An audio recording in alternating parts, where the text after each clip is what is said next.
Greetings, brave adventurers! Today is Monday, and normally on Mondays I might be trying to tell you some kind of glory story. Which I guess, to be fair, that is what I'm about to tell you. But it's one of my stories.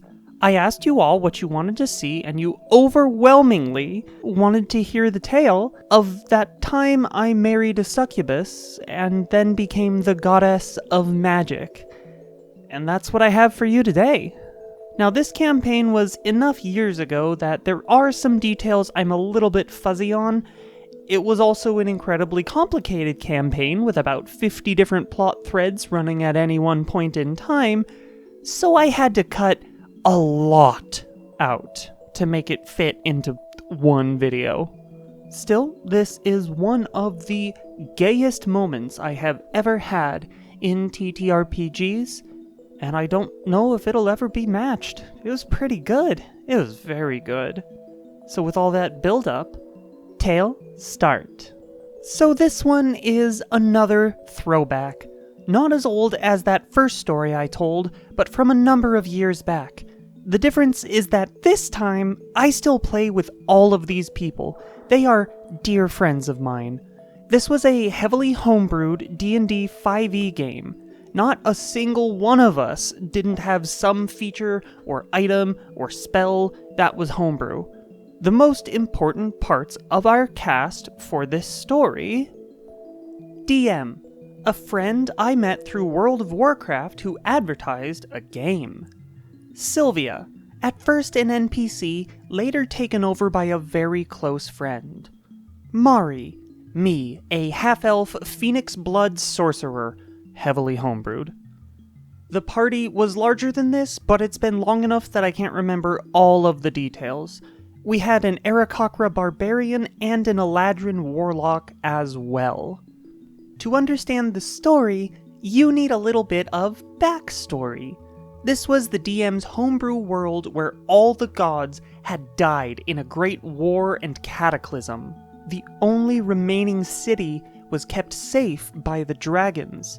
We were hired as one of the first few attempts to go out and reclaim parts of the world after the catastrophe ruined so much of it. We were told the location of an old keep and given some basic first-level equipment, and off we went. After a few fights, we took the fort and established it as our base. Two of the players left as they didn't particularly like the DMing style of DM, but the rest of us carried on.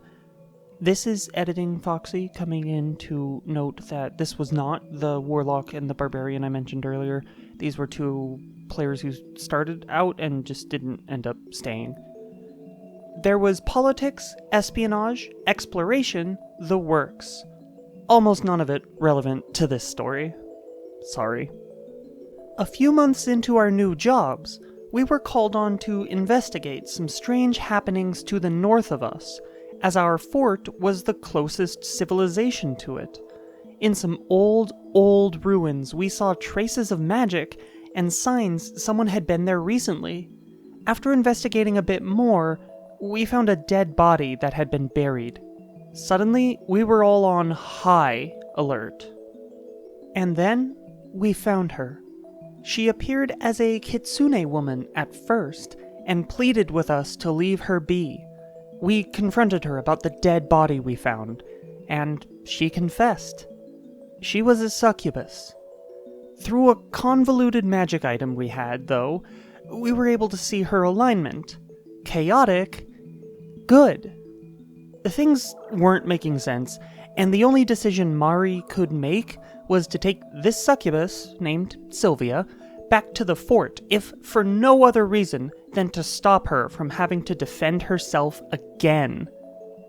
Over the next month in-game, Sylvia and Mari began to get closer and closer to one another. They talked every night, played games, shared stories, and over time, fell in love. Sylvia gave Mari a special magical choker that made her immune to the effects of a succubus kiss. They embraced, and it was cute. This was the point that my other friend took control of Sylvia. They ended up making her into an arcane trickster rogue. Editing Foxy again, forgot to mention, she was flavored as a tiefling. She was not an actual succubus. That would be broken. It was around this time that we heard disturbing rumors. Sites containing the dead god's powers were being discovered all over the world. In fact, one of them was beneath our very keep. A very old, very evil god. That could wait, however, as a group of lawful good, read lawful stupid, fanatics were headed for another site. That of a fallen, chaotic good goddess of magic. So we headed out to try to get there first. Luckily, we did. After solving a whole mess of puzzles, we reached the inner sanctum, now with the blessing of the guardians who defended this sacred place. And what was this font of power? Blood. Dead goddess blood. A giant basin filled with it. Not what we were expecting. On a whim, Mari, being the perpetual disaster machine that she is, decided to drink it. Look, she's a sorcerer, not a wizard. She's not smart. Make a con save. Failed, but not by much. She tried again. My trash child is not smart. Make another con save. This one, she succeeded, and she was filled with a rush of power and magic unlike anything she'd seen before. Her own phoenix blood melded with that of the goddess of magic herself, bestowing on her incredible magical abilities. She had become god-blooded, and she was only the first. In turn, as we discovered more and more of these sites around the world, we found other basins of blood that aligned with each member of the party, including Sylvia. Soon, we all had such power, and not a moment too soon. If I remember right, Sylvia got Nephthys, the Egyptian goddess. Yeah. The lawful stupid fanatics were also trying to wipe out every non-human in existence. In our little group, I was the most human among us, and at this point, that was getting pretty distilled with all the things swirling around in my blood. Reasoning with them was out of the window. We needed to take the fight to them. Before we left, however, Mari proposed to Sylvia. If they were to die, she wanted it to be as wives united with one another while they still had the chance. They were wed the next day before their whole court.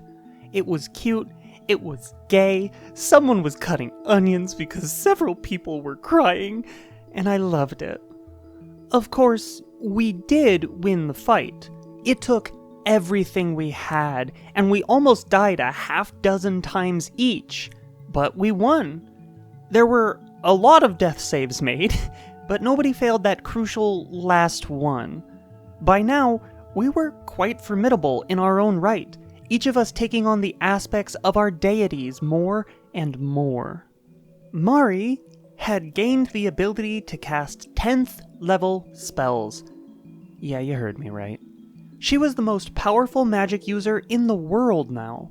Sylvia was nigh unkillable in combat and could just beat you in the fight, always. Together, unstoppable and incredibly in love. As a final reward for literally saving the entire world, Mari and Sylvia were granted a wish. The two of them could have a child. Biology be damned. There was so much more to this campaign, and I had to skip over almost all of it. The pirate city run by a hot tiefling bard, establishing diplomatic relations with the merfolk for the first time in centuries, our pet mimic named Mimic, our pet displacer beast. The list goes on and on. It was a wild campaign, and nothing but good times. Tail end. As I said at the beginning, I still play RPGs with all of these people. They're some of my best friends in the world, and I love them to pieces. And I guess this is also a good lesson for all the DMs out there. Don't be afraid to execute on some of your more insane ideas. It will almost definitely be fun for everyone involved. I do look forward to the day I can bring back Marianelle Everburning. She named herself after the legacy item. Oh, we all got legacy items. There was so much to this campaign, you guys. There's no way I could tell it all. I keep remembering more and more of it as I go through these stories. So obviously, I had a good time. I really liked it. It was great. I miss Mari. She is one of my favorite characters I've ever played. So there you have it. That's the story of how I married a succubus and became goddess of magic. Don't forget to like the video if you liked the video, subscribe to the channel if you haven't yet done so. You can also ring the bell notification icon if you're subscribed to be notified every time I upload a new video, provided YouTube cooperates. Sometimes they don't. But also please leave me your comments down below. I love reading them, and I try to interact with people as much as I can. On to some non-YouTube things. There is the FoxyBard Discord server that I plug every video. You're probably tired of my sales pitch by now, so join it if you wanna, don't if you don't. But there's a new one. I have set up my Patreon. There's not any supporters yet, but it's there. It's also in the video description if you would like to show me some support. For the first tier that I have up right now, it will give you access to all of my videos ad-free, and it will give you a special role in the FoxyBard Discord server. There's more to come, as soon as I think of it.